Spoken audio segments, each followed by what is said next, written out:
Sorry भाइयों, welcome back to another धमाकेदार video of soul land 2। और मैं उम्मीद करता हूँ कि तुम सब बिल्कुल मस्त और जोश में होगे। वीडियो में आगे बढ़ने से पहले बस इतना कहूंगा कि अगर तुमने पिछले एपिसोड को अभी तक चेक नहीं किया है तो पहले जाओ उसे देख लो, वरना यहाँ कुछ समझ नहीं आएगा। और अगर देख लिया है तो बिना टाइम वेस्ट किए आज की इस वीडियो को स्टार्ट करते हैं। हेलो दोस्तों, तो रेसनर के पिछले एपिसोड में हमने देखा कि एल्डर मूव की सोल का एक रिमाइंड टुकड़ा यहाँ मास्टर जुआन की बॉडी के साथ जाकर मर्ज हो चुका था, जिसकी वजह से कुछ देर के लिए उनकी पावर्स बूस्ट हो जाती है और इन्हीं पावर्स का इस्तेमाल करते हुए टाइटन को सील कर चुके। लेकिन सील होते होते टाइटन ने अपने सोल बीस्ट को ऑर्डर दे दिया था कि किसी भी हाल में रुकना नहीं और इसी तरह लगातार आगे की तरफ बढ़ते रहो। जिन सोल बीस्ट की पहले ही तादाद काफी ज्यादा थी, लेकिन जब वहां पर बाकी के 3 फियर्स बीस्ट भी आ गए तो सिचुएशन खराब होने लगी, क्योंकि bear king beast, 3 headed, red devil dog beast और डेविल ट्री बीस्ट ये तीनों ही काफी ज्यादा खतरनाक थे, जो कि शक पर अलग अलग डायरेक्शन से हमला करने की कोशिश कर रहे थे। यहाँ पर शक एल्डर्स ने अपनी पूरी जान लगा दी, लेकिन फिर भी हम देखते हैं कि बियर किंग ने मास्टर के एंडोर में सॉन्ग यूनियंसी को बहुत ही बुरी तरीके से इंजर्ड कर दिया, जो सब देखकर ऐसा लग रहा था कि शक एकेडमी इस जंग को हारने वाली है, क्योंकि डाइटियान भी जल्दी सील से आजाद होने वाला था। मगर तभी अचानक हम देखते हैं कि यूहो वहां पर गॉड इलेक्ट्रोलक्स की स्पेक्ट्रल एंड डेड आर्मी को ले आता है। अब आगे सभी शुरुआत यहाँ पर उसी सीन से शुरू होती है जहाँ पर मिसंगी हैरानगी के साथ देखते हुए कह रही थी कि ये आर्मी तो यूहो की है, क्योंकि इस आर्मी के ऊपर बड़ी सी डस्ट बनी हुई थी जो कि सिर्फ यूहो के पास है। और वो खुश होते हुए कहती है कि यूहो हमारे लिए रीइंफोर्समेंट लेकर पहुंच चुका। और यह कहते साथ ही हम लोगों को हवा में हुआ यूहो भी दिखाई देता है, जो कि अपने स्पेक्ट्रल अनडेड आर्मी को ऑर्डर देते हुए कह रहा था कि आगे बढ़ो और हमला करो। अपने मास्टर के इस ऑर्डर को सुनते ही सारी आर्मी सोल बीस्ट की तरफ भागना शुरू कर देती है। दूसरी तरफ शेकी एकेडमी के सोल देखकर काफी ज्यादा खुश हो गए थे और वो लोग खुश होते हुए कहते हैं कि अब जीत ज्यादा दूर नहीं है, हिम्मत रखो। और यह कहती है उन लोगों का जज्बा फिर से बुलंद हो गया। दूसरी तरफ हम देखते हैं कि यूहो के दोस्त भी उसे वापस आता हुआ देखकर काफी ज्यादा खुश हो गए। दूसरी तरफ हम देखते हैं कि बाईजी फियस्ट और बाकी के सोलबल बीस भी जंग के लिए तैयार हो चुके थे। यहाँ पर मैदान में एक जबरदस्त जंग शुरू हो चुकी थी, जिस जंग में यूहो की अनडेड आर्मी काफी से परफॉर्म कर रही है। यूहो यहाँ पर अपने स्पेक्ट्रल अनडेड आर्मी को देखते हुए खुश होकर कह रहा था कि मेरे मास्टर इलेक्ट्रोलॉक्स का यह सबसे बेस्ट गिफ्ट है जो कि उन्होंने दिया। ये स्पेक्ट्रल अनडेड आर्मी किसी से भी डरती नहीं, इनके दिलों में कोई खौफ नहीं और ना कभी इन्हें थकन होती है। यह बदरी के साथ आगे की तरफ बढ़ते हुए दुश्मनों पर हमला करते हुए उन्हें जान से मार देते हैं, जो सब कुछ हो भी रहा था। यूहो की स्पेड आर्मी तेजी के साथ आगे की तरफ बढ़ते हुए रास्ते में आने वाले सोल बीस्ट को बीच में से काट रही थी। मगर साथ ही साथ यूहो यह भी बताता है अभी के लिए मेरा पावर लेवल ज्यादा हाई नहीं है, इसीलिए मैं सबसे स्ट्रॉन्गेस्ट आर्मी को मैं नहीं बुला सकता। यह तो यूहो की सबसे ज्यादा कमजोर एंड आर्मी थी जिसे यूहो ने बाहर की तरफ समन किया है। मगर low grade spectral undead army बावजूद भी हम देखते हैं कि यह आर्मी काफी ज्यादा खतरनाक थी, जिन्होंने रास्ते में आने वाले हर एक सोल बीस्ट का सफाया करना शुरू कर दिया था। और देखते ही देखते इस आर्मी ने आंखों के कुछ ही मिनटों के अंदर कई सारे सोल बीस्ट को जान से मारकर खत्म कर दिया। इवन की बाईजी भी यह सब देखते हुए हैरान हो रही थी कि आखिर ये अनडेड आर्मी कहां से आ गई और ये हमारे सोल बीस्ट पर हमला क्यों कर रहा है। कहीं कोई इंसान तो इसे कंट्रोल नहीं कर रहा। अगर ये अनडेड आर्मी इतनी ज्यादा खतरनाक है तो सोचो कि इसे कंट्रोल करने वाला वो इंसान कितना ज्यादा डेंजरस होगा। हमारे स्टडो फॉरेस्ट के इस बीस्ट आई पास टोटल 4 लाख सोल बीस्ट थे, लेकिन इस अनडेड आर्मी के मैदान जंगने की वजह से हमारे 2 लाख सोल बीस्ट मारे गए। यूं कि इस अनडेड आर्मी ने सोल बीस्ट को बैठा दिया था। बाईजी भी परेशान होते हुए कह रही थी कि शेक सिटी तो सबसे ज्यादा छोटी सिटी है, हम लोगों को बिल्कुल भी नहीं लगा था कि डो फॉरेस्ट के बीस्ट को इतना बड़ा नुकसान झेलने को मिलेगा। बेशक अगर इस तरह से हम लोगों ने शेक सिटी पर कब्जा कर भी लिया तो भी इसके लिए हमने बहुत बड़ी कीमत चुकाई है। ऑलरेडी हम लोगों का नुकसान 40% से ज्यादा का हो चुका है। इस तरह से तो हम जो इंसानों को गेम का मकसद लेकर निकले थे वही फेल हो जाएगा और उल्टा हम लोग ही कमजोर होकर पूरी तरीके से एक्सटिंक्ट हो जाएंगे। अब हम क्या करें? भाई जी यहाँ पर ये सोचते हुए काफी ज्यादा परेशान हो गई थी और वो टाइटन की तरफ देखते हुए कहती है कि टाइटियन प्लीज कोई रास्ता बताओ, हम अब क्या करें। इसके बाद सीन शिफ्ट होकर दूसरी तरफ भी आगे आता है, जो कि अपने स्पेक्ट्रल आर्मी को दूर से कंट्रोल कर रहा है। साथ ही साथ वो याद करता है कि कैसे वो उस इविल फॉरेस्ट से बचकर बाहर निकला। इविल एम्पायर ने तो यूहो पर कई सारे प्लान अटैक करने की कोशिश की, लेकिन यूहो कैसे तैसे उसके हमलों से बचते हुए वहां से भाग आया। मगर शेक सिटी आने से पहले यूहो को तो समय मिल चुका था, जिस समय के दौरान यूहो ने इविल आई ट्राइन बीस्ट के 1 लाख साल पुराने सोल रिंग को भी एब्जॉर्ब कर लिया, जिसकी वजह से यूहो के स्पिरिट आई मार्शल के पास 7 सोल रिंग आ चुके थे और यूहो एक सोल सेंट लेवल का वॉरियर बन चुका था। और इसी वजह से यूहो इतनी बड़ी आर्मी को समन कर पाया। लेकिन यूहो अपने मन में कह रहा था कि अगर मैं टाइटल लेवल डोलो सोल मास्टर बन जाऊं तो तब की टाइम शायद मैं अपर लेवल के स्टैंडर्ड आर्मी को समन कर सकूं, और अगर ऐसा होता तो अब तक तो मैंने इस टाइटल को पूरी तरीके से हरा भी दिया होता। ये सब कहती है यूहो फौरन से आगे की तरफ रवाना हो गया। दूसरी तरफ हम देखते हैं कि वो सोल भी यूहो के स्पेक्ट्रल लैंडेड आर्मी से घबराकर पीछे की तरफ हटने लगे थे। इवन के फियर्स भी इसमें यह नजारा देखते हुए कहते हैं कि शायद हमारी टाइट की दिशा बदल चुकी, हम लोग हार की कगार पर पहुंच चुके। और शेक सिटी के सोल्जर्स ये नजारा देखते हुए खुश हो ही रहे थे। मगर तभी अचानक हम देखते हैं कि ऊपर की तरफ मौजूद उस सील में क्रैक्स आना शुरू हो गए थे, जिसके अंदर से अचानक ही काफी तेज रोशनी चमकने लगी, जो कि सब लोगों के चेहरे पर उदासी ले आती है। और अचानक ही हम देखते हैं कि टाइटियन उस सील को तोड़ते हुए निकलकर बाहर आ गया, जहां वो गुस्से के साथ बाहर की तरफ आते हुए कहता है कि मैंने कहा था ना कि तुम लोगों की औकात नहीं मुझे ट्रैप करने की। और यहाँ जब टाइटियन ने उस सील को तोड़ा तो उसके काउंटर इफेक्ट में मास्टर जुआन भी काफी बुरी तरीके से इंजर्ड होते हुए वापस से अपने फॉर्म में आकर नीचे की तरफ गिरने लगे थे।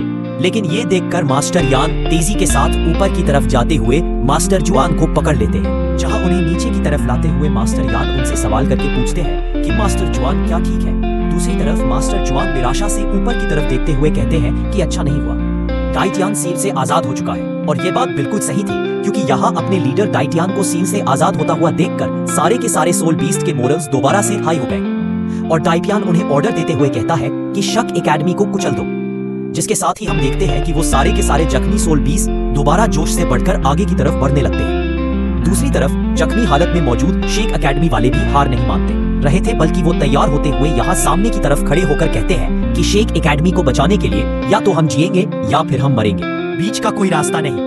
डरियान यहाँ पर एक पावरफुल एनर्जी अटैक तेजी से इनकी तरफ चल देता है, जिसे अपनी तरफ आता हुआ देखकर इन लोगों की आंखों में जरा भी कोई खौफ नहीं था। मगर इससे पहले कि वो अटैक यहाँ इन लोगों से तगड़ा पाते, तभी अचानक पीछे से एक आवाज आई कि तुम्हारा दोस्त आ चुका है। यहाँ पर हम देखते हैं कि ये आवाज किसी और की नहीं बल्कि मास्टर डीबूसी की थी, जो कि बॉडी सेट के डिसाइपल के साथ यहाँ शेक एकेडमी को बचाने के लिए आ चुके हैं। सब लोग ये मास्टर डीबूसी को देखकर सरप्राइज होते हुए कहते हैं कि ये तो लेवल 99 का अल्टीमेट डोलू सोल मास्टर बन चुका।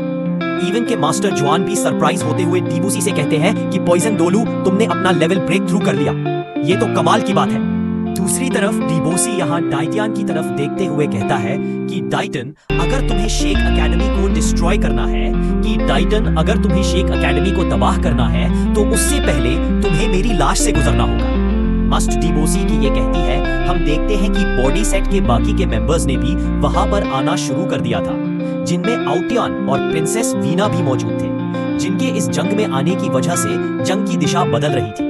यहाँ पर मास्टर डीबूसी मास्टर जुआन से कहता है कि हम तुम पर कोई एहसान नहीं कर रहे, बल्कि हम ये उस एहसान का कर चुका है जो कि तुम्हारे शेक एकेडमी के यूहो ने सब लोगों पर किया है। यूहो ने सनम एम्पायर से इतनी सारी टीम्स और मेंबर्स को आजाद करवाया कि अब मैं चाहकर भी शेक एकेडमी को कुछ भी होने नहीं दे सकता। ये सारी बातें सुनकर तो मास्टर जुआन को यूहो पर काफी ज्यादा प्राउड महसूस हो रहा था। दूसरी तरफ टाइटन डीबूसी की तरफ देखते हुए कहता है कि डीबूसी लगता है कि तुम भी मरना चाहते हो। अगर तुम्हें मरने की इतनी ही ज्यादा ख्वाहिश है तो चलो ठीक है, मैं तुम्हारी ये ख्वाहिश पूरी कर दूंगा।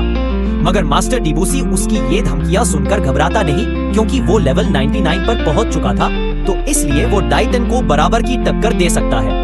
और इसलिए वो जंप करते हुए फोन से यहाँ टाइटन के साथ जाकर फाइट करने लगा, क्योंकि टाइटिया खुद भी लेवल 99 का बीस्ट है।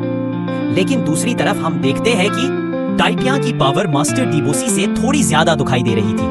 यह इसी वजह से क्योंकि मास्टर डीबूसी अभी हाल ही में लेवल 99 में ब्रेक थ्रू करके पहुंचे, जबकि दूसरी तरफ टाइटिया हजारों लाखों साल से लेवल 99 पर मौजूद है। ऐसा कहा जाता है कि एक टाइम पर डाइटिया खुद भी गॉड हुआ करता था और पता नहीं कैसे लेकिन वो हेमन से नीचे की तरफ उतार दिया गया। इसी वजह से टाइटन डिबोसी को ओवरपावर करते उसे हिट करके नीचे की तरफ गिरा देता है। साथ ही साथ उसने अपने black dragon world destruction asteroid को भी उस पर गिराना शुरू कर दिया। जिस एस्ट्रॉइड को हवा में ही डिस्ट्रॉय करने के लिए दूसरी तरफ हम देखते हैं कि मास्टर डिबोसी ने भी अपनी 8 मार्शल सोल स्किल एक्टिवेट कर ली, जिसे डेथ फिस्ट के नाम से जाना जाता है। इस मार्शल सोल स्किल की वजह से मास्टर डिबोसी की बॉडी एनहांस हो चुकी थी और वो तेजी के साथ जंप करते हुए फौरन उस एस्ट्रॉइड से जाकर टकरा जाती है। मगर यहाँ इस जॉइंट एस्ट्रॉइड से टकराने की वजह से हम देखते हैं कि वो एस्ट्रॉइड कई सारे छोटे छोटे टुकड़ों में बंट चुका था, जो कि तेजी के साथ जमीन पर आकर गिरने लगे थे और चारों तरफ तबाही मचने लगी। ऐसा लग रहा था जैसे कि आसमान से आग के गोलों की बारिश हो रही हो। मास्टर जुआन अपने आसपास के कई सारे लोगों को तो प्रोटेक्ट कर लेते हैं, मगर वो पूरी जगह को तो कवर नहीं कर सकते थे और इसी वजह से हम देखते हैं कि शेख सिटी के कई सारे सोल्जर ही ना के गोलों की वजह से जान से मारे गए। इवन की डिबोसी भी उस बड़े से एस्ट्रॉइड के इफेक्ट के कारण तेजी से उड़ता हुआ जमीन पर आ गया, जहां वो अपने मन में टाइटन की तारीफ करते हुए कह रहा था कि सच में ये ब्लैक ड्रैगन टाइटियन वाकई में एक बीस्ट गॉड कहलाने के काबिल है, क्योंकि मेरे लेवल 99 के अल्टीमेट डोलो सोल मास्टर के लेवल पर होने के बावजूद भी मैं उसकी ताकत की बराबरी नहीं कर सकता। तभी अचानक हम देखते हैं कि सामने की तरफ मौजूद टाइटियन गुस्सा होते हुए यहाँ शेख एकेडमी के लोगों की तरफ देखते हुए कह रहा था कि तुम सब लोग मरोगे, हमारे सेक्रेड बीस्ट को जान से मारने का यही अंजाम है, तुम सब लोगों को मरना होगा। मैं इस पूरे शक एकेडमी को खून से नहलाने के बाद ही मानूंगा। यहाँ पर टाइटियन की ये बात सुनते ही यूहो तेजी के साथ उड़ता और फौरन उसके सामने आ जाता है, जहां वो टाइटन से कह रहा था कि आखिर तुम्हारी हिम्मत कैसी हुई? अगर तुमने यह सोचा भी तो मैं तुम्हारा सैक्रेड बीस्ट के साथ फ्यूचर इनहेरिटेंस हमेशा हमेशा के लिए खत्म कर दूंगा और तुम जानते हो कि इससे स्टारडो फॉरेस्ट पर क्या असर होगा।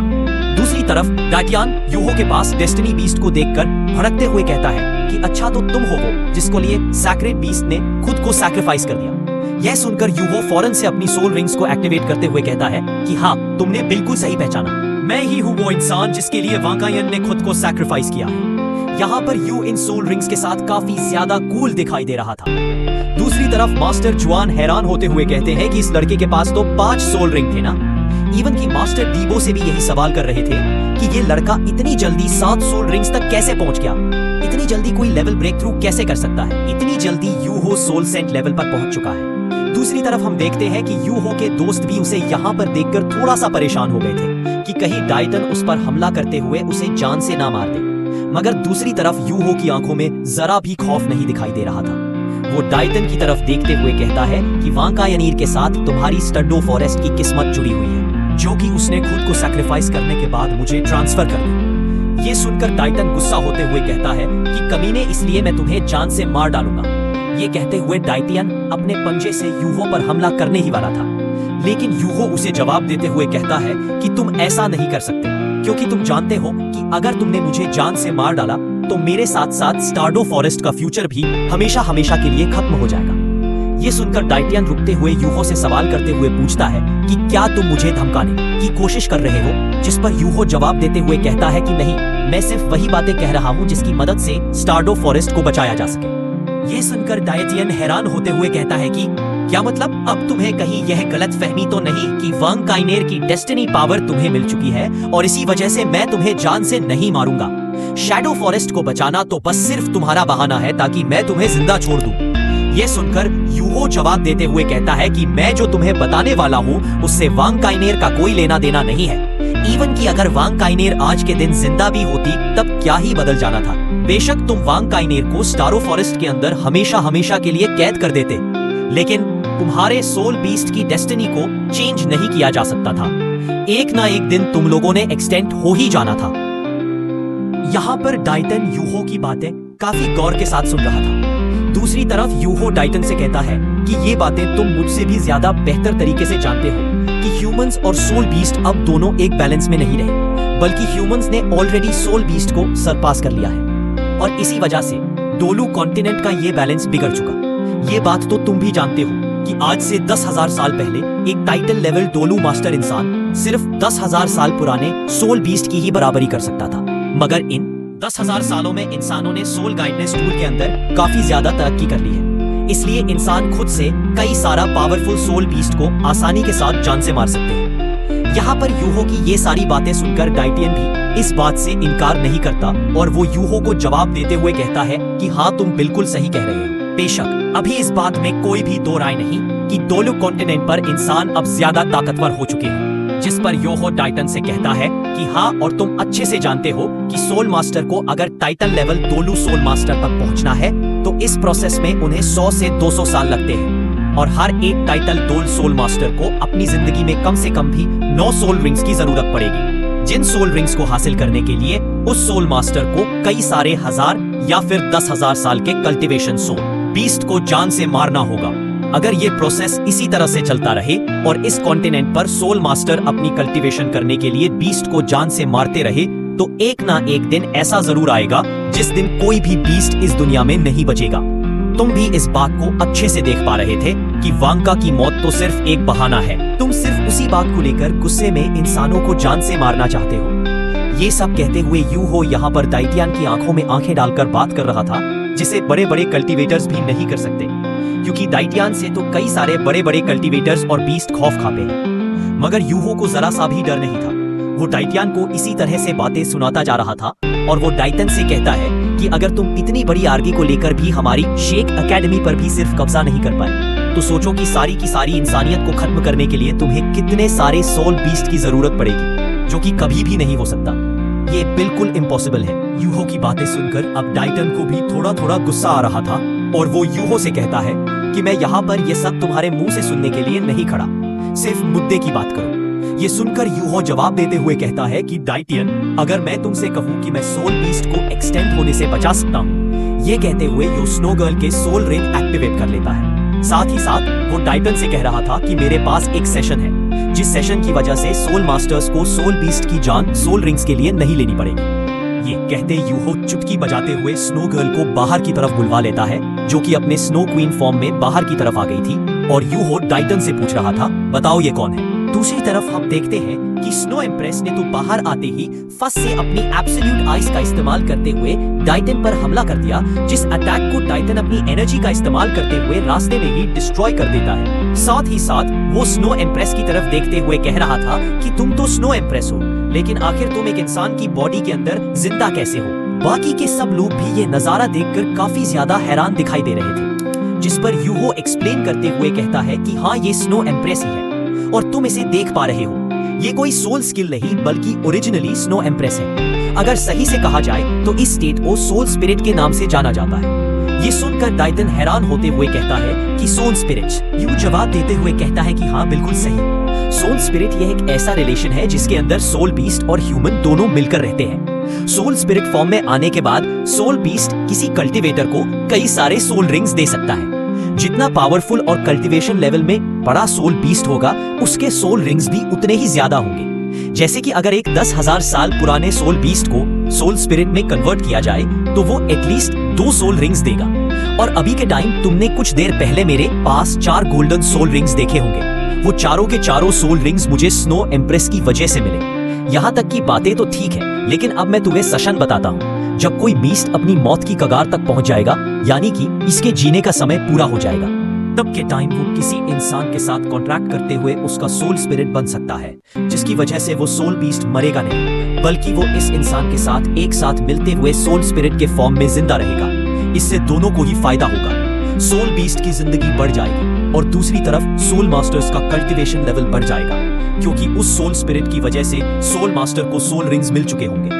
इस प्रोसेस में किसी का भी नुकसान नहीं होगा। सही कहा ना मैंने डाइटियन, क्योंकि तुम खुद अपनी आंखों से देख पा रहे हो कि सोल स्पिरिट के पास अपनी कॉन्शियसनेस है। और हाँ, मैं तुम्हें यह भी बता देता हूँ कि सोल स्पिरिट बनाने के लिए सोल बीस्ट के साथ जबरदस्ती नहीं की जा सकती। अगर सोल बीस्ट अपनी मर्जी से सोल स्पिरिट बनना चाहे तभी यह प्रोसेस कंप्लीट होगा।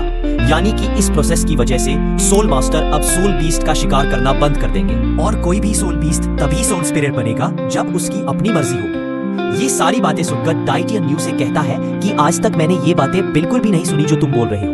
क्या तुम मेरे साथ मेरे शैडो फॉरेस्ट चलकर मुझे खुद ये सोल स्पिरिट ट्रांसफॉर्मेशन का प्रोसेस दिखाओगे? अपनी आंखों से ये प्रोसेस देखने के बाद ही मुझे यकीन आएगा। इस पर यूहा जवाब देते हुए कहता है कि मुझे ये इन्विटेशन मंजूर है। तुम किसी ऐसे सोल बीस्ट को तैयार कर लेना जो कि अपनी मर्जी से सोल स्पिरिट बनने के लिए तैयार हो।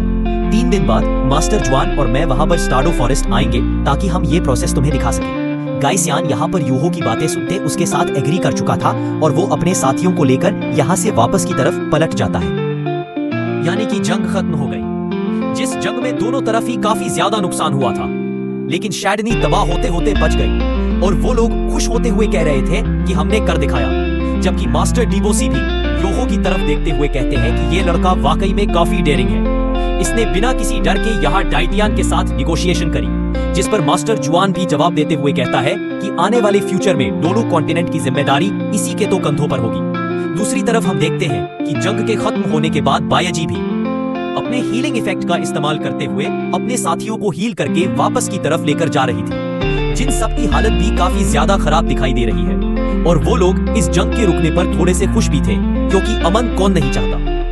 पीछे की तरफ शेख एकेडमी के लोग भी इस जंग के खत्म होने के बाद लंबी गहरी चैन की सांस लेते हैं। साथ ही साथ जंग के काले अंधेरे बादल गायब हो गए और उम्मीद की रोशनी चारों तरफ फैल गई। मास्टर जुआन भी जंग के खत्म होने के बाद पोसाइडन पवेलियन में बैठकर वाइन पी रहे थे, जबकि साथ ही साथ हम लोगों को यहाँ पर एल्डर मूड की शैडो भी देखने को मिलती है, जो कि शकडमी के सर्वाइवल पर काफी ज्यादा खुश दिखाई दे रहे थे।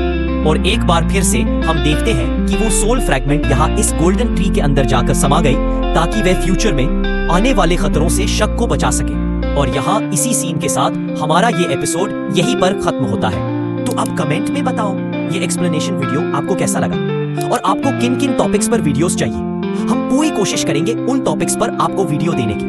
Thanks for watching. ऐसे ही सपोर्ट करते रहिए और लाइक और सब्सक्राइब के बटन पर अपना प्यार बरसाते रहिए। मिलते हैं अगले वीडियो में।